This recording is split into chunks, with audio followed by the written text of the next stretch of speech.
And you've endorsed Donald Trump for president. Judges and two separate juries have found him liable for rape and for defaming the victim of that rape. How do you square your endorsement of Donald Trump with the testimony we just saw? Well, I will tell you, I was raped at the age of 16. And any rape victim will tell you, I've lived for 30 years with an incredible amount of shame over being raped. I didn't come forward because of that judgment and shame that I felt. And it's a shame that you will never feel, George. And I'm not going to sit here on your show and be asked a question meant to shame me about another potential rape victim. I'm not gonna do that. It's actually not about shaming you. It's a question about Donald Trump. No, you are shaming me. You've endorsed Donald Trump for president. Right. Donald Trump has been found liable for rape by a jury. Donald Trump has been found liable for defaming the victim of that rape by a jury. It's been affirmed by a judge. It was not a criminal court case, number one. Number two, I live with shame.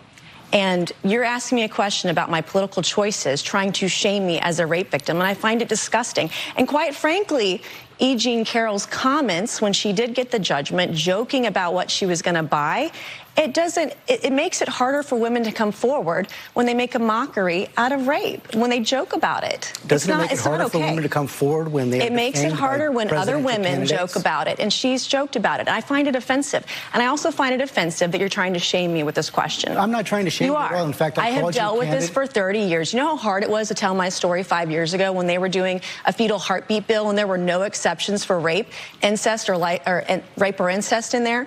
I had to tell my story because no other woman was coming forward. No rape victims were represented.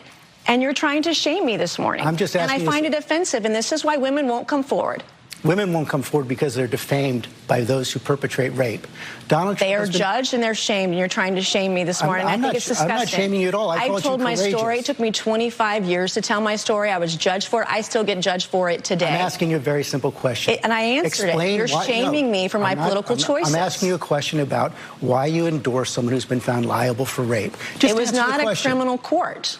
It was a civil court. It was a civil court. And by the way, she joked about the judgment and what she was going to do with all that money, and I find that offensive. I'm asking you about the man But as a rape victim who's been shamed for years now because of her rape, you're trying to shame me again by asking me this political question. You've repeated that again. I think it's offensive. As a woman, I find it offensive. My political choices, I've endorsed the man that I believe is best for our country. It's not Joe Biden. And you looked at the dueling rallies yesterday in Georgia. Laken Riley's family was with Donald Trump. They weren't with Joe Biden. The same guy yesterday that apologized for calling her killer an illegal, who wasn't illegal. And here you are trying to shame a rape victim. I find it disgusting. I mean, you keep saying I'm shaming you. You are. The question, it is. How is the question asking you about a presidential candidate who's been You're asking a rape victim.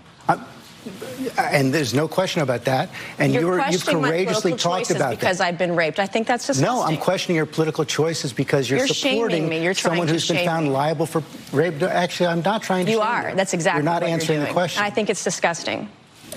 Well, you're welcome to say that, but you also have to answer the question. Why are you supporting someone who's been found liable for rape? I just answered your question. What is the answer? He was not found guilty in a criminal court of law.